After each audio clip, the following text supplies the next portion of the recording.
Welcome to XYPN Radio, where your host Alan Moore brings you into a community of fee-only financial planners who want to profitably and successfully serve Gen X and Gen Y clients. If you're ready to get the knowledge you need from leaders in your field, learn from forward-thinking advisors, and take action on your own goals, XYPN Radio is the show for you. Here's your host. Hello, and welcome to this episode of XYPN Radio. I am your host, Alan Moore. Thank you so much for joining us today. Today is a really good one. We have Heather Jarvis, the go-to student loan guru for financial advisors, talking about student loans. Heather's an attorney and has spent her entire career focused on student loans, both from an advocacy standpoint as well as training financial advisors. We all have clients with student loans. I'm not sure I have ever worked with a client that didn't have one. But do you know all the complexities that come with student loans? Heather gives a great overview of student loans and the changes that have happened over the last decade. And honestly, it's terrifying how complex it has become. If you're advising clients on student loans, you need to listen to this episode and be sure you're up to speed on what all is out there. I think you'll find, like I did, that going through some additional education like Heather's e-course is probably necessary to get up to speed. In addition to the overview, we talked about educational resources that are out there for advisors to learn more, such as blogs and websites for advisors to stay up on things, and the various tools and calculators that are available to help with these calculations. We closed out with a discussion on how different advisors are charging for student loan analysis services and how you can use this as a way to jumpstart your firm. You can access the show notes and additional resources mentioned on the episode at xyplanningnetwork.com/48. And as always, remember to join our VIP community at xyplanningnetwork.com/VIP. Without further ado, here is Heather Jarvis. Hey, Heather, welcome to the show. Thanks so much for being on. Thanks for having me, Alan. You know, we're going to be talking about a topic today that I think every listener out there is probably interested in and probably intimately familiar with, and that is the ever-loving topic of student loans. You are, for all intents and purposes, the leading expert on student loans that I know, and so I guess just let's kind of set the stage for why that is. So could you give us just a little bit of background on kind of your career path and how you became the person who trains financial advisors on, you know, working with their clients and their student loans? Yeah, absolutely. I have really both a professional and a personal connection to student loans. So I am educated as an attorney. I graduated from Duke University School of Law a while back, shall we say, and I borrowed $125,000 to finance my legal education. My sister and I come from a family where we are the first generation to attend college. And so although my people were always sort of weirdly intellectual and read a lot of books and valued education highly, no one had gone to college before my generation. And so there wasn't a whole lot of planning for it. There wasn't money for it, certainly. And so I felt certain that what I knew about education was that it was valuable and I ought to pursue it, and that was the responsible move. What I really didn't fully understand was that it's pretty easy to borrow a lot more than you can afford when it comes to student loans. And even when I was applying to law school, I always intended to do public interest work. I had a real desire to promote, issues I cared about around social justice and the like. And so if I had been more knowledgeable or done my research better or just, had half a clue, I would have known that the career I was interested in was the lower end of what lawyers make. And I honestly didn't even know any lawyers. I mean, that was, sort of what I was coming from. So borrowed a ton of money and then made it all work in spite of the fact that, I was very inclined towards lower paying positions. And, it wasn't easy to make that work. So I learned through my personal experiences and my professional experiences that the law surrounding student loans is just as complicated as the law surrounding any other big government program. So, like Social Security or, mortgage law, it's just as bizarre and just as full of legal provisions and contracts and regulations. And so, I sort of got the bug, and then it's been, close to a dozen years now that I've focused entirely on student loans, advocacy for people with student loans, and really, helping to get a few rules improved that help people who need to borrow in order to finance their educations. So I'm curious, if you knew then what you know now, do you think you would have chosen a different law school? Because obviously Duke is a great university. Yeah, I think it's a great question. And, I feel like I may well have. And so in some ways, I'm glad that I didn't know, because I really enjoyed my experience at Duke. And one of the reasons I selected it was because of some of the clinical training opportunities that they presented. And I really did get a great education. And there were so many, interesting and enriching experiences that I might not have gotten in quite the same way at other schools. But if I fully understood the difference between, getting a full ride to a law school as opposed to, paying for it, virtually all of it straight out of pocket, that would have been really a tough decision, because here I am in the middle of my life and I've got children and aging parents and everything else. And I don't have to tell you, Alan, money actually really is important.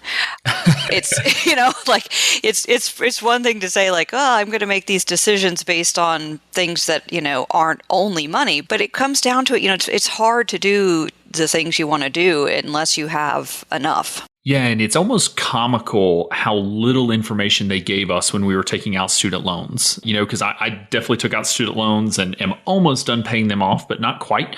But, they put you through these, what they call student loan counseling, and they sit down and they say, okay, well, this is the difference between subsidized and unsubsidized, and you're going to have to pay these back. They don't go away in bankruptcy, sign here. Like that's supposed to really explain what $125,000 in student loans means for a person, because that's a house that you don't get to live in. Mm-hmm. Those are big numbers. And even on a 30-year payment program, those are really big numbers. And I don't know, it's interesting the state that we're in terms of how easy it is to get student loans versus just how much of an effect that they have. Because correct me if I'm wrong, but we recently passed where now student loans in the aggregate, we actually have more student loan debt than credit card debt, correct? Because aren't we over like $1 trillion or something? Yes, well over $1 trillion at this point. And so we owe more in student loans collectively than in credit cards and auto loans combined. The only debt we have that exceeds student loan debt is mortgage debt as a community. So, and you're right, it's very easy to get student loans, which is by design. That we have created a system where access to education is based on debt.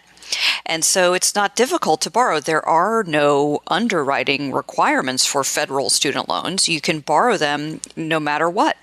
And whether you get a subsidy depends on your ability to demonstrate a financial need.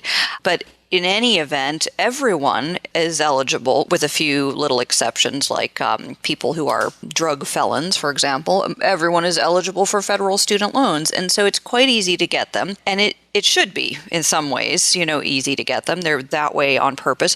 But then when it comes to getting out from under them, it can be That's the quite a lot different on that end.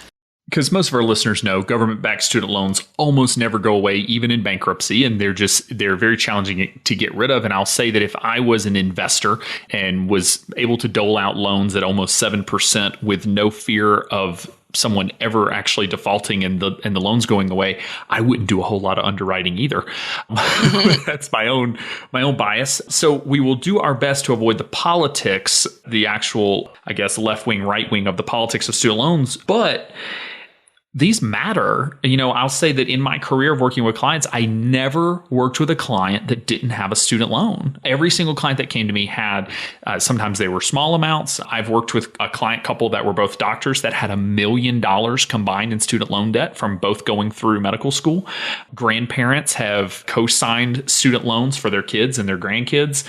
This is a real piece, and yet it's very important. I mean, it's obviously prevalent. Most listeners have probably come across student loans, and yet most of us received no formal education in student loans, which is fascinating. I mean, the CFP, to my knowledge, doesn't even mention student loans. I mean, are you aware of any education that they're doing around it?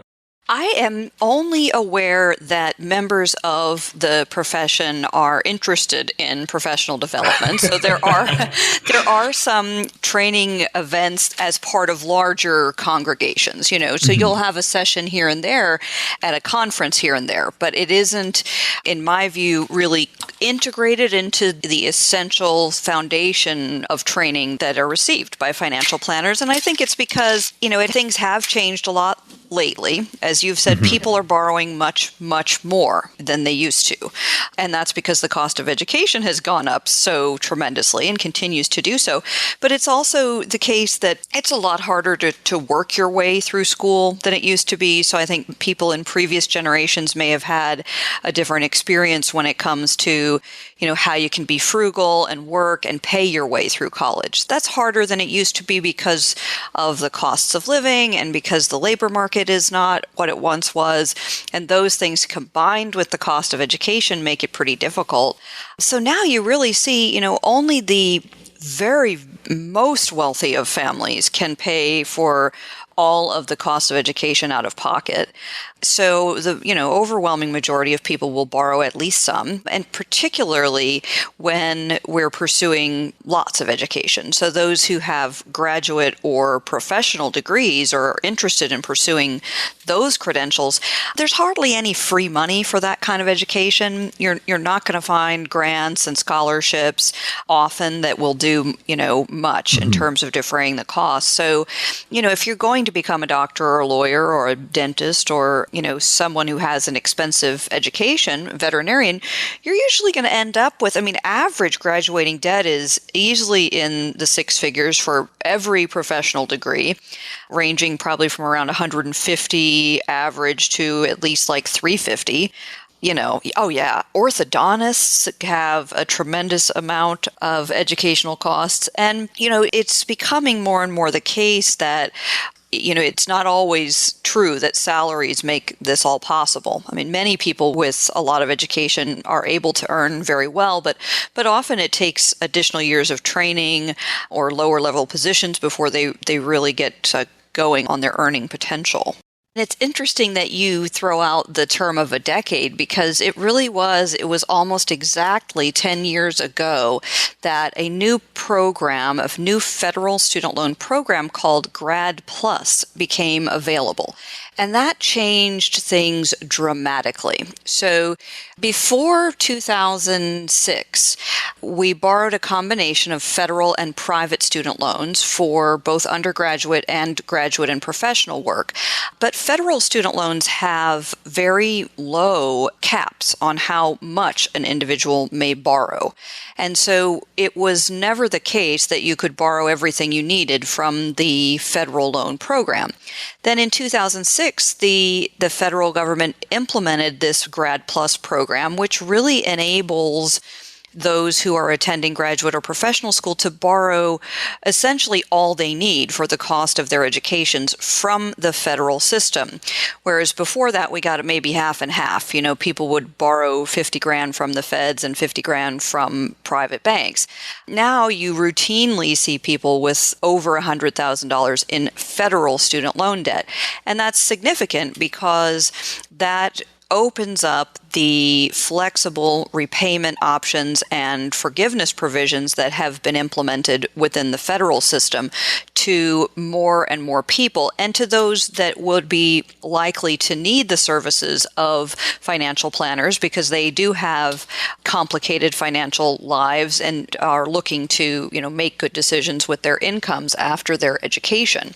So 2006 was really, really big. And then in 2010, another very significant event occurred. And that was when the federal system went from a system where they guaranteed loans made by private banks and lenders to one where they exclusively originate the loans themselves. The federal government does.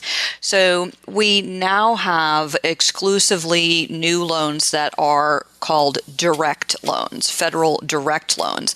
And so they're issued, with money from the Department of Treasury.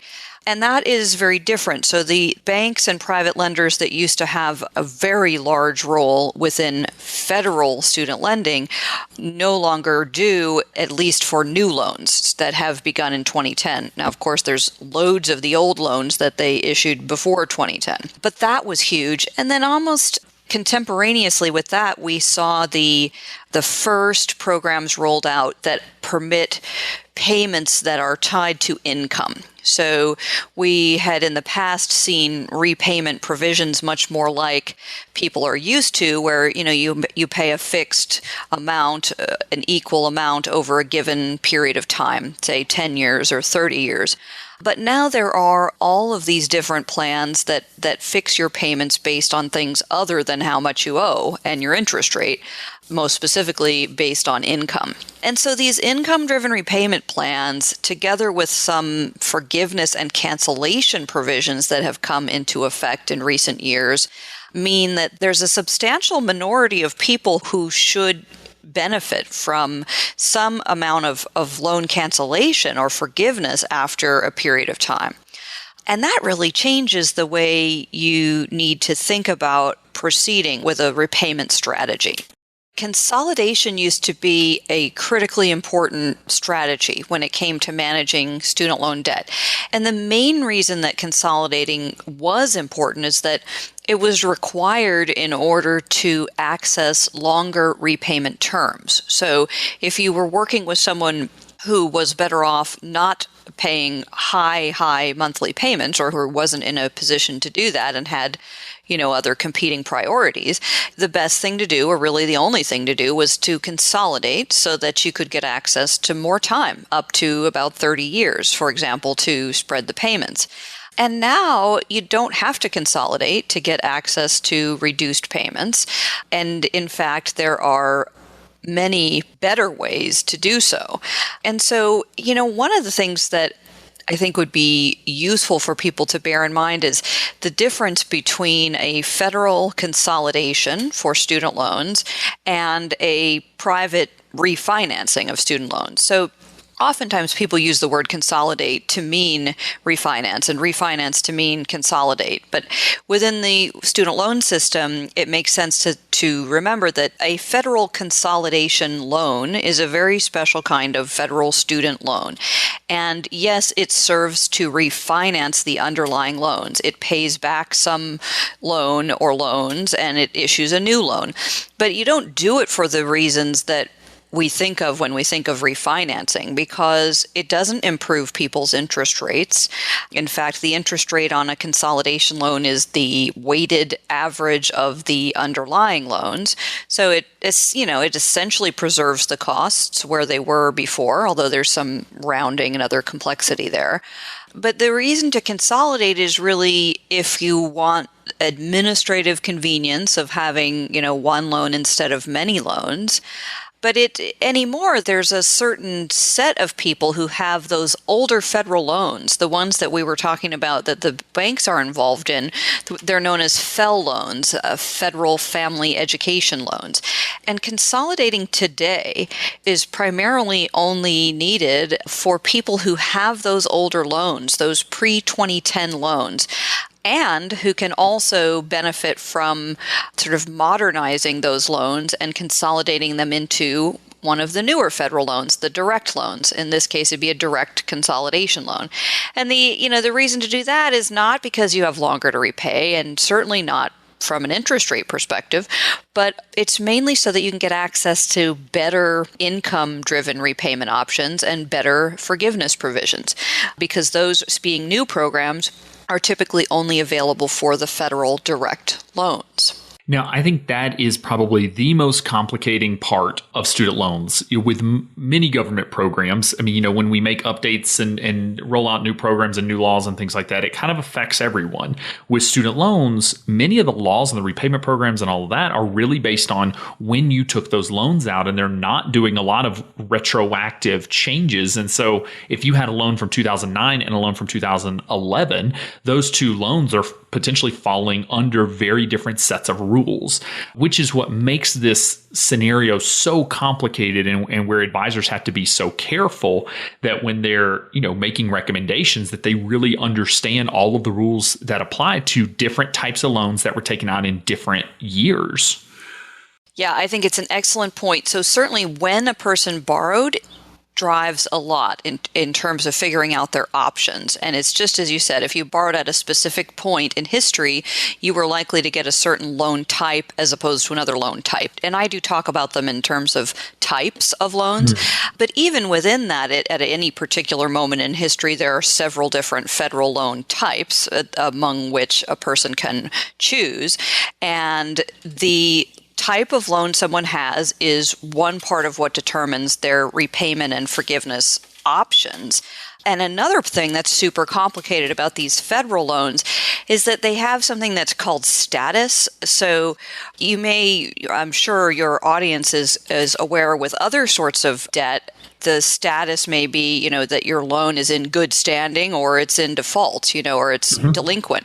Whereas with federal student loans, they have a status which is like, well, okay, the loan is in deferment. So you have no obligation to pay, but you owe the money. You just aren't making payments at the time. Or in forbearance, which is another kind of postponement of payments, but interest accrues, whereas during deferment, it doesn't. Or you could have a loan that's in a grace period, or that is, quote unquote, in repayment, or that is in default. And the status of the loan, along with the type of the loan, also controls the options that are available for that loan. And then additionally, certain characteristics of the borrower or of the client that you're advising will also come into it. So it depends on whether you got the loan for undergraduate or graduate education. Sometimes that will affect your options. It depends on whether you're in a certain type of employment, whether you can qualify for certain kinds of forgivenesses or repayment assistance. And so there's always these sort of multi-pronged approaches that are worth thinking about. What I do for myself is I have like a checklist approach that I use and that I teach others, because I think it's the only way to feel that warm and fuzzy feeling that you've considered everything, because there's just too much stuff, and you can't expect it to jump out at you. So, in my view, I teach people, you should always look for the possibility of discharge first, because that's like the best solution ever, is to not have to pay the loans back at all. Now, many times you can pretty quickly say, well, that doesn't exist in this circumstance, but then you move to the next thing and the next thing. And if you do it sort of systematically, then you can be confident that you've considered all the many moving parts. And this is just so important because, I was having a conversation with an advisor recently, and I made the statement, and in one of my presentations, I always say that, student loans are this generation's version of the baby boomer Social Security, because it is so complicated and it's so important, and mistakes can cost, hundreds of thousands of dollars if you screw something up for a client. And I remember they looked at me and they just said, wait, I thought you just paid off the highest interest rate first. Which, in reference to debt, that has been our general approach is, if you have 3 credit cards, you pay off the highest interest rate one first. Great. That is just not going to work when it comes to student loans, because every loan, depending on when it was taken out and the type of loan it is, have different rules and regulations. And again, if you have a client that went to school in the late 90s and then went back to grad school in the mid 2000s, or even recently, we're talking about a plethora of different pieces here that are so important. It's so true. It is absolutely true. Paying the highest interest rate loan first is oversimplified by far for student loans. It does end up being part of a larger strategy sometimes, but even trying to pay your highest interest rate student loan is not as easy as you would think, right? Because there are so many loans that are given people each semester, and the interest rate schemes have changed so many times. It's sort of another piece of this whole history of loans, which is that, these federal student loans, you're going to see people who have interest rates all over the map. I've seen federal loans at just under, this is going to blow your mind, just under 2% interest rates, fixed interest rates, right? Which, of course, any financial planner I think, you correct me if I'm wrong, would in fact tell someone who has a fixed interest rate of under 2% to pay the minimum due, right? Yeah, And don't we'll pay keep any that more way. ever. You can always do something better with your money than pay that kind of debt off, right? And then to as high as about 8.5% for federal loans. But I've seen private student loans routinely at 18%. I've seen them as high as 23%, which you'd think would be illegal.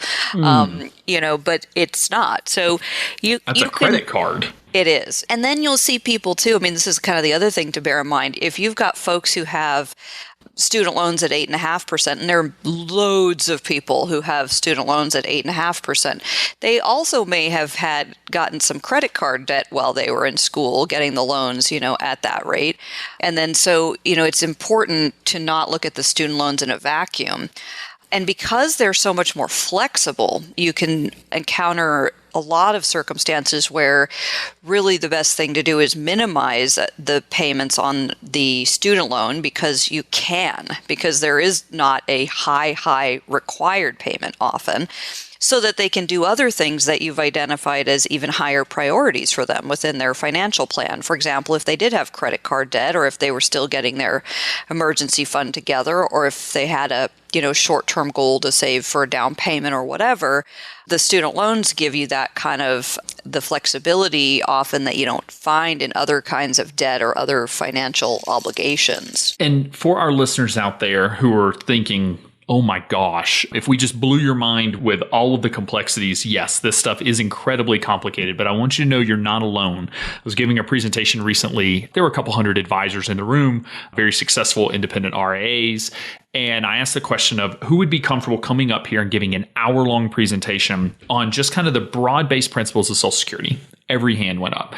Said, who would be comfortable coming up and giving a 60-second presentation on just a quick summary of the recent file and suspend strategy changes that happened? Most every hand went up. Said, who would be comfortable coming up and just briefly explaining the difference between income-based repayment and pay-as-you-earn? Maybe 5 hands went up. And I said, who actually knew that those were student loan concepts?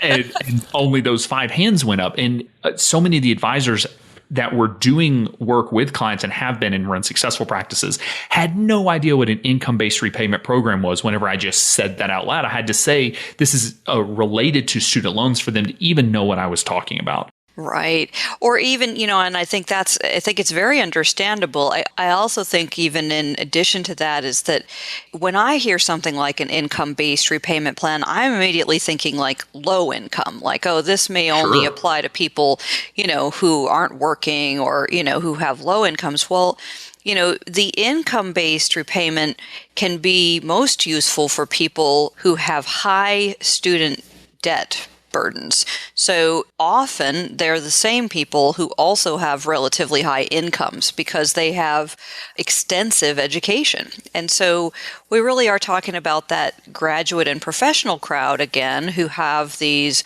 educations that have taken a lot of time and who are now working, but they can still benefit to tremendous degree from these income-driven plans. So it really, like, income doesn't just mean low income. It can be all over the place. So yeah, I think that's an important point. If you had asked me, can I go up there and give a presentation on the difference between income-based repayment and pay-as-you-earn? I'd be like, well, yes, but I can't do it in 90 minutes. I need longer than that. That's the insanity. And of course, it's gotten more complicated. I don't know if you've been thinking about this too much, Alan, but there's now the revised pay-as-you-earn plan to go along with pay-as-you-earn and income-based repayment. And then there's also the new income-based repayment to go along with the old income-based repayment. And it's a mess. It really is. I had actually completely forgotten that they released that new form or whatnot. What's the revised pay-as-you-earn came online in December of 2015. So we've had it for a few months, and the first borrowers are being transferred into it now. There was a huge problem trying to switch them when they asked their loan servicers to switch. The loan servicers didn't seem prepared for that event, and so people ran into multi-month delays, but they're just now getting started in that plan. So yeah, it's overwhelming to just talk to you about it because, I think back to all the client situations that I've had and just running into weird situations like, some of your income-based repayment programs, at the end of 10 years, if you've been in public service, the debt is forgiven and it's a tax-free debt forgiveness. But for those that take the 20-year plan and ultimately are going to get that paid off, as of now, the laws are written that that's a taxable event. They could literally have an income event that for all of the debt that's been forgiven for student loans. And so I remember working with one client that was a lawyer and was not in public service, but was not making a ton of money because, law jobs these days are not as high paying as they once were. And we were looking at something like a $300,000 income event in 20 years that suddenly we have to start saving for because that's going to boost income. They're going to be in the highest tax bracket. Now suddenly we're getting taxed at 39%. So there's just so much here to think about. And maybe they changed that law, and they certainly were hoping that they would because we haven't hit those 20-year marks, but we're halfway there, I guess. I mean, when did the income-based repayments actually start? Yeah, so the legislation was 2007, but income-based repayment became available in 2009 was its effective date. So we've still got a while before we're going to see anybody. But then pay as you earn has a 20-year term. It became available in 2012. So it'll be 32 before we see the first of those big cancellations. And it's going to be very interesting. I mean, we have whole professions, like really the veterinary profession stands out in my mind as if you look at the typical graduating debt of a fairly recent veterinary medicine grad, and you look at her income trajectory that's, we would expect based on history. The overwhelming majority of recent grads are not going to fully repay their loans. In fact, they're going to have negative amortization. And I love that I can just throw that word out when I'm talking to you because I speak to students very often and I'm like, negative amortization. Then I go into this whole thing about, what that means. But these repayment plans really do have people paying, less than the interest that's accruing each month. So not only are they not reducing their principal balance, they have unpaid interest that is accruing over time. And so people are having circumstances where they can easily see debt canceled and forgiven in excess of the principal balance that they borrowed to begin with. And so, yes, they need to save for that potential really, really big tax bill. And we'll see what happens in terms of getting some policy change there. It's interesting, it's really difficult to get legislation all the way through Congress, and that's particularly true when it comes to things that affect the tax code. Something about the rules of committees and the way that it has to move through, like it's designed in order to be rather difficult to amend the tax code. So we'll see how that pans out, but I'm just delighted that financial planners are interested in getting clear information to give to their clients because I'll tell you what, people who are getting educations, they need some financial planners to help them figure out not just their student loans, but all of the surrounding financial circumstances that influence how they should deal with their student loans and their retirement savings. And as we're talking about, their tax planning. Well, and I would argue that there's just no way that you can work with Gen X, Gen Y clients, which are really the listeners that of this show are passionate about. You really can't work with these age demographics. And I'm not sure that you can work with baby boomers anymore without really understanding student loans. And yes, you probably have many of the clients that can just, pay for college outright and they cash flow it, and that's great. But you're going to have grandparents and parents that co-sign student loans that aren't being paid back. You're going to have the kids of clients coming in that have self-financed and done a lot of different things. And it's just complicated. And I know we are not giving you, any, digging into really the details of student loans, because honestly, you could launch an entire podcast and talk about this weekly for the next 10 years and still not cover everything that people Don't need to know. tempt me, Alan. I might just do it, I might. That's how big of a nerd I am. I love talking about this stuff. Our podcast production team may contact you. Don't you want to start a podcast for student loans? So I guess let's shift gears just a little bit now that we have totally overwhelmed listeners with the fact that in many ways I kind of want to scare listeners into understanding how important this is, because as CFPs, we agree to not make recommendations and to not try to help clients in situations that we don't know. We have to be experts in kind of different subject matters in order to advise on it. So we can't just blindly advise on student loans without really understanding it. So for all the listeners out there that have now realized and are thinking of client situations, they think, oh crap, probably screwed up that one recommendation, or, I don't want to screw up the next one.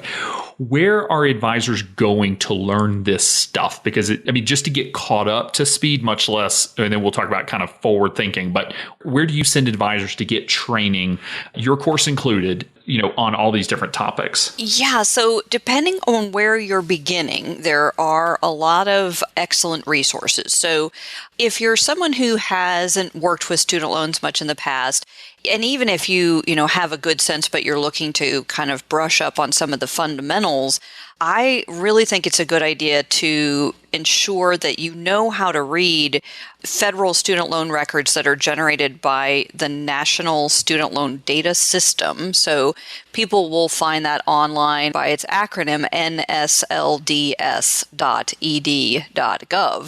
And if you don't have your own student loan record, you won't be able to log in. So you'll need to be working on a case with a client or another advisor, or me. I do consultations with advisors on cases. But you need to begin your education by being sure that you can get an accurate inventory, not just of all the loans and their balances and interest rates, but also the type of loan and the status, some of the things that we talked about before, because those factors matter. And in my experience, even very, very smart and dedicated financial planners will come to me with records that their client provided that are inadequate to begin with. So you have to start with the right material so that you know where you are. And then, I think that there's a lot of kind of reading up that can be done on the Department of Education's website. A lot of people are familiar with the studentaid.ed.gov site, which is much better than excellent is probably going a bit far, but it's much better than it used to be. It's a good place to start. And that's a good place to go. But the other thing that is not well understood, so here's a little sort of tip for your listeners, is there's a website, it's IFAP, it's Information for Aid Professionals, IFAP.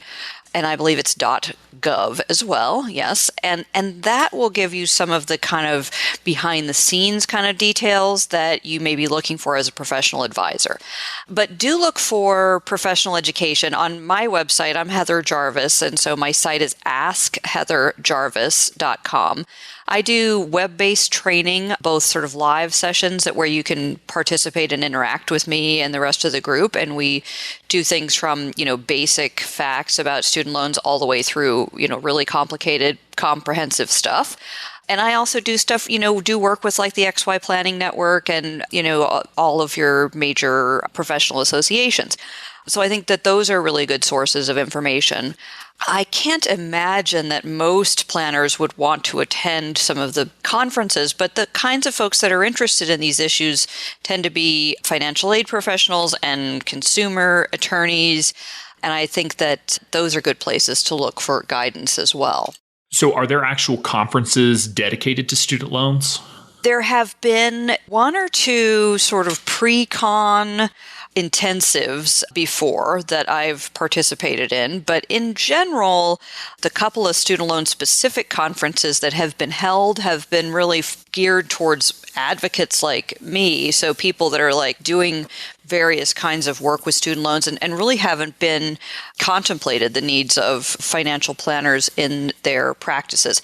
I've been thinking about putting on, sort of a multi-day workshop of some sort for those who would be interested, because I've been just delighted by the response so far with financial planning professionals. I think it's, as you said, everybody just sees, if you're working with those who are of the, relatively young generations, they're all going to have student loans, and student loans end up coming across most of our desks sooner or later. Well, and it's interesting that you mentioned it's, that you're now starting to see financial planners get into this space. And it's a shame really that we haven't gotten into this space before. And it's really because, listeners know my bias to say that the industry has really been built to serve older, wealthier clients, which this wasn't an issue for. But as we continue to expand, and if we want to turn this industry into a profession, in order to do that, we have to start serving more than just the old, rich white guys, which we have historically served, the 2% of the population. And this is going to become more and more important.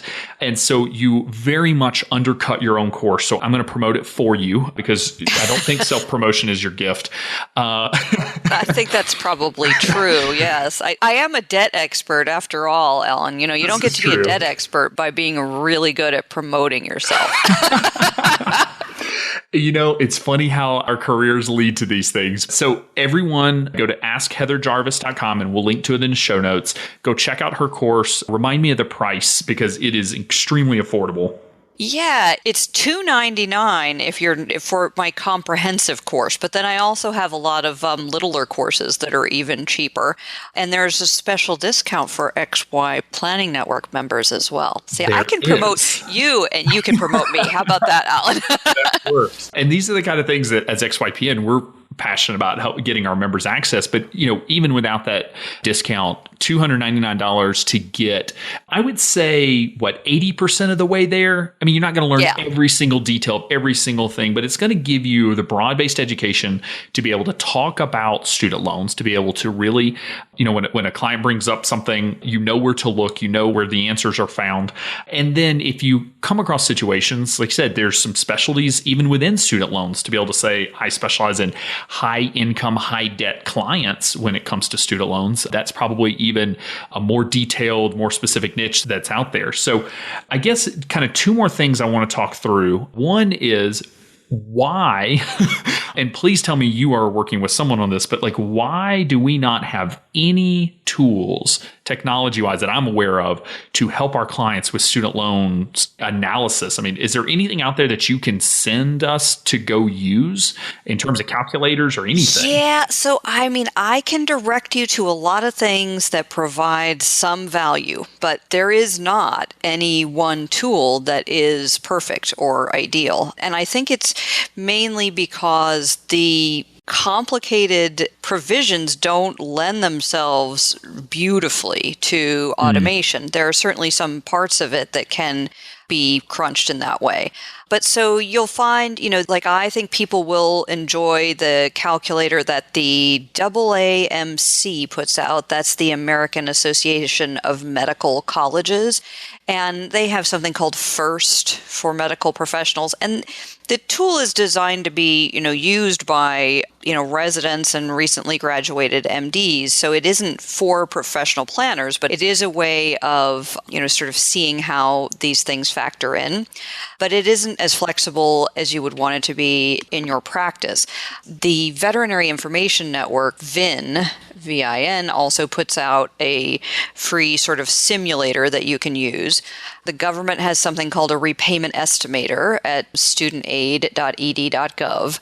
But, I think that getting a comprehensive tool is something that I've, worked with various people about and talked through and influenced, I think, in a number of ways. And it ends up being, I think, cumbersome because nobody wants it to be as complicated as it is, but I think that's why it is important that you have, real professionals like yourself who are able to see that, it isn't just as simple as, processing the student loans through a calculator. You need to do some of that, but you also need to consider, their other financial priorities. And there are, if you were going to create a tool that did everything you wanted it to for student loans, the number of inputs would be so voluminous that it would get a little ridiculous. Yeah, it's amazing. And really, if we even look at Social Security analysis software for any planners out there that have done a review of those platforms, they're out there, and the best ones are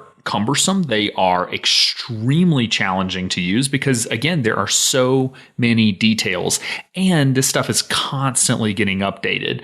And so it's hard to stay on top of it. Yeah, and that is entirely true with the student loan stuff too. I mean, it is absolutely insane. And it really, you can attribute it just like with Social Security. I mean, it's because of the way these programs are created and amended by our legislative process. So you'll have, student loans are primarily controlled by the Higher Education Act of 1965, but it has been reauthorized and amended every couple of years, and sometimes significantly for 50 years.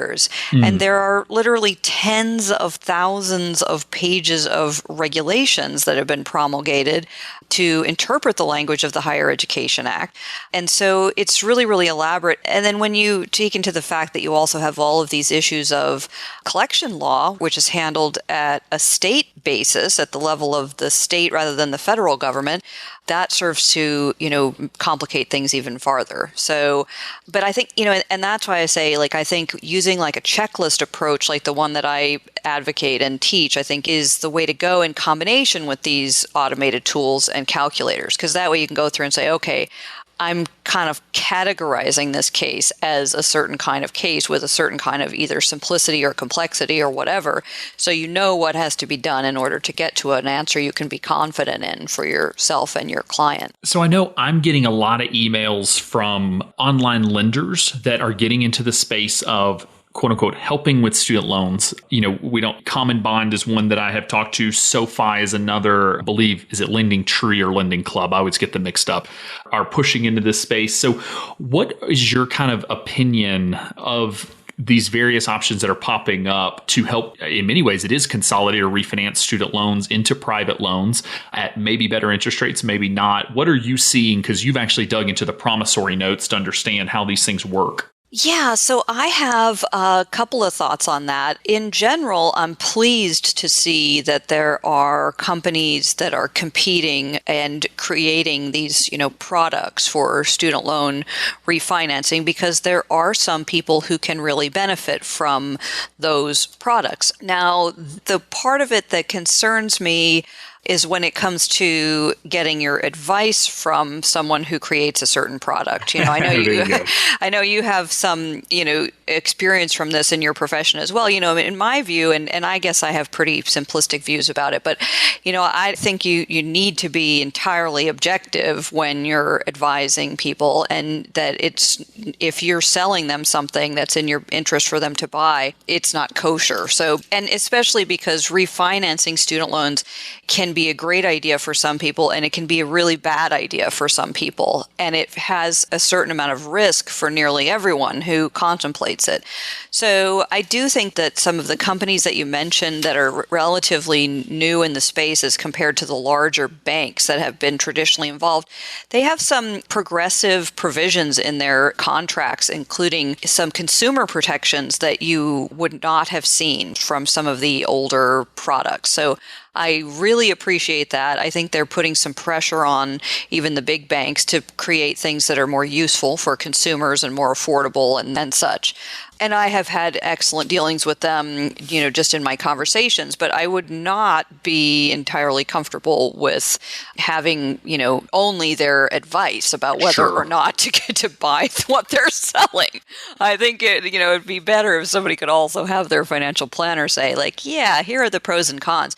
And, even too, because for example, the folks who are going to benefit the most from that kind of private refinancing are going to be people who have high interest rate loans and who are doing significantly better financially now than they were when they borrowed them. So medical doctors, your anesthesiologist set that has loans at high interest rates, but who are making a lot of money. And so they could pay less in interest by refinancing and could qualify for these loans. But the risk they're taking is that they are getting loans that are less flexible and don't have the same kind of cancellation provisions that federal student loans do. And so if they were working with a planner like you, it could help them to see like, okay, maybe it does make sense to refinance if you also get this extra bit of, life insurance, knowing that your debt wouldn't be discharged when it would have been if you had kept it as a federal loan, or get this extra bit of, disability insurance just in case. Because with a federal loan, it almost has some of those insurances built into the terms of the loan. And if the bottom falls out for somebody, the federal loans are much easier to handle typically than a private loan would be. So that's the main reason not to refinance into a private loan. But if you're working with someone who has the means, they may be able to protect themselves otherwise to get the lower interest rate and still ensure that they're managing their risk. It's amazing. I mean, just as you go through, just more and more complexity. I mean, I remember having a client that an insurance agent was just dead set on selling him a whole life insurance policy to cover his daughter's student loans should she pass away, because the insurance agent told the dad, if she dies, you have to pay all of her federally backed student loans for her. So you need an insurance policy on her. And so that gets into a whole other plethora of issues. But I love that coming from a legal background, you can't even conceptualize the fact that we still have a battle among being fiduciaries and fee only versus not, and that sort of thing, because your profession's always been that way. It does kind of blow my mind. I will say, like, I was first learning about all those things. I was like, yeah, well, that makes perfect sense, I mean, and especially for debtors, right? I mean, the last thing somebody with a tremendous amount of debt needs is someone that really wants them to invest in a lot in a certain thing, because they may not need to invest at all. I mean, maybe they do, but maybe they don't, So I guess as we're wrapping up, for all the listeners out there that say, okay, I know where I'm going to go get the education. I've got my own loans. I've been digging into it. I'm going to go take Heather's course and that sort of thing. But how am I actually going to provide services to clients? So what are you seeing, the advisors that are going through your course, advisors that are coming to you for training or to you for consulting, how are they providing student loan analysis and recommendation services to clients? Is it always just wrapped into comprehensive financial planning? Are there standalone services? Kind of what are you seeing out there? Yeah. So in my experience, I see people often who have practices that are more comprehensive and more general, and then they are experiencing, as you've said, more and more people that have loans as part of their financial reality and that need assistance in planning for them. I also see a number of advisors who start seeing the cases through existing clients who may say, oh, well, this is about my grandchild or my child's loans or my, other times I see people say, well, there's this bit of inheritance, or there's, money that's been transferred from one generation to another, and they're trying to figure out how best to deal with, student loans. That's not uncommon to say, well, a client has money and wants to help a family member with student loans, but wants to know how best to do that, which is, not just as easy as just like, well, pay it off. There's more to it than that. So I definitely see a lot of times, I think a good way to approach the case with the student loans is to really think about, what are the goals? What are the primary goals for, the client? So obviously minimizing the cost of the debt over time is a goal that we have for essentially everyone. But also, how important is cash flow at the moment? Or, like if you've got these competing considerations. So, a lot of planners will work with me closely on a case or two or three, take a course, get a client, and then, we'll analyze the case together. And it's a really great way to sort of learn and build your confidence in doing the cases.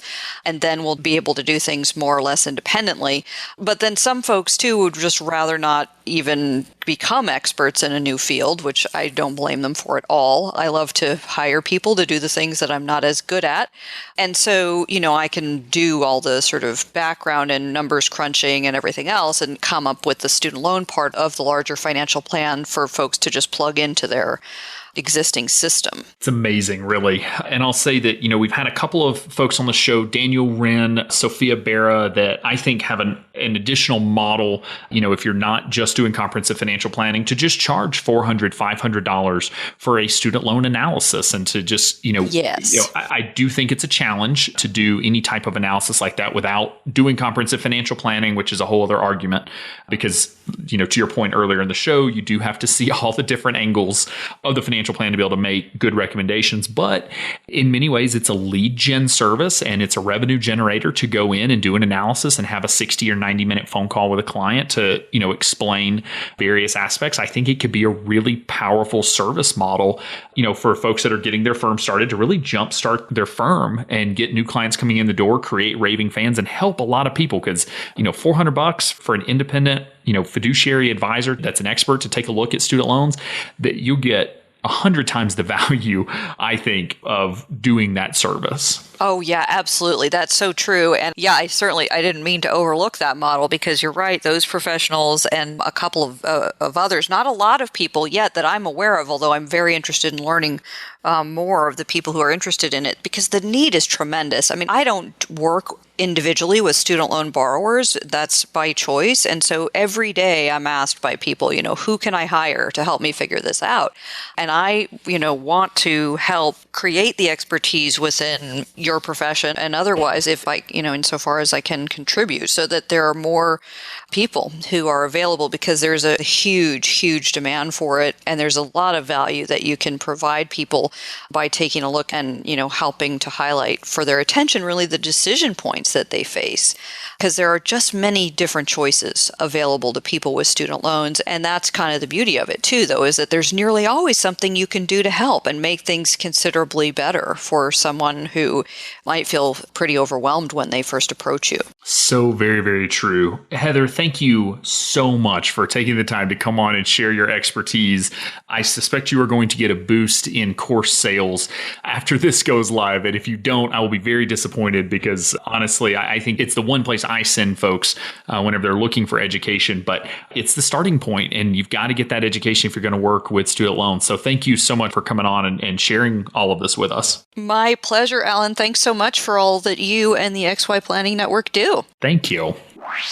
That was so much fun. It reminds me of how much of a nerd I am about this stuff. I'm a closet nerd. I try to hide it sometimes, but I really do love it. In my opinion, student loans are this generation's Social Security when it comes to the complexity of all of the various loan programs and the influence that it's going to have on our clients' lives. So if you're not up to speed yet, I highly recommend that you check out Heather's course. I've only heard amazing reviews about it, so be sure to check that out. And remember to join our VIP community to be able to ask our members, guests that we've had on the show, as well as Michael and I questions, and interact with other members in the VIP community and get their perspectives at xyplanningnetwork.com/VIP. Thanks so much for joining me today. We'll see you next time. You're not alone, and you're not crazy. It's scary starting, building, and growing your own financial planning firm. And that's why we put together a free private community just for you, the Cutting Edge Financial Planner. Go to xyplanningnetwork.com/VIP or text XYPN Radio to 33344 and join a network of thousands ready to change the lives of Gen X and Gen Y clients.